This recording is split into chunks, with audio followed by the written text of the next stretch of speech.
Welcome to another half-size bite from the world's first dagger crafting rogue, Minus. Kidding.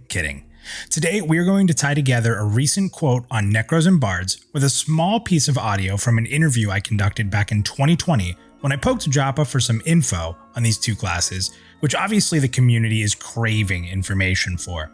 On a recent rewind, we discussed the following quotes from the official Pantheon Discord. Joppa said, and I quote, "Necro will be crowd control and selfish DPS, primarily self-support with a dash of be careful what you wish for, general support. Bard and Necro are on the tooltips during streams for a reason. Pantheon wouldn't be Pantheon without those classes," end quote. So here is some more info Joppa shared about these classes, which I believe still to be accurate, and who better to hear it from than Joppa himself. They would probably fit into the control archetype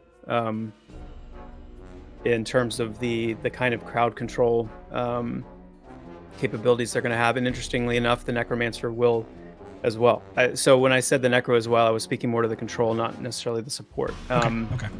The Necro is going to be more of a, like the Dire Lord, kind of a selfish class, which I think is kind of what we would expect. Not to say that there's not going to be some support or utility oriented abilities, which they absolutely will have, but so you can kind of put the Necro in because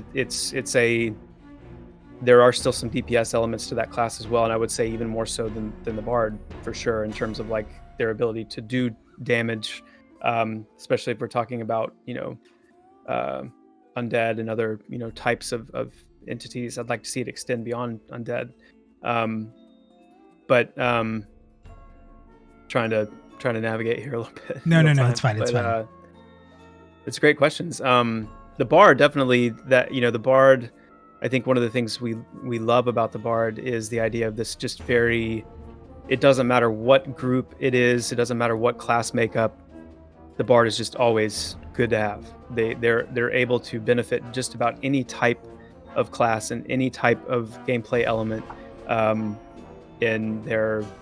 I think that's ultimately where the Jack of all trades kind of idea came from, because they certainly didn't feel like a Jack of all trades in EQ in terms of like they can't heal very well, they can't there's certain things they can't do very well, but what they could do very well is fit and adapt and kind of almost morph into this like perfectly fitting enhancer to, and I don't mean that to be a disparaging thing, because those one of my favorite classes, and when I say enhancer or an amplifier, it gets pretty powerful when you're both able to enhance your group and debuff pretty heavily as well, and control.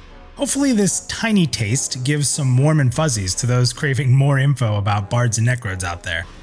Well, anyways, that's all I have for now, so until next time.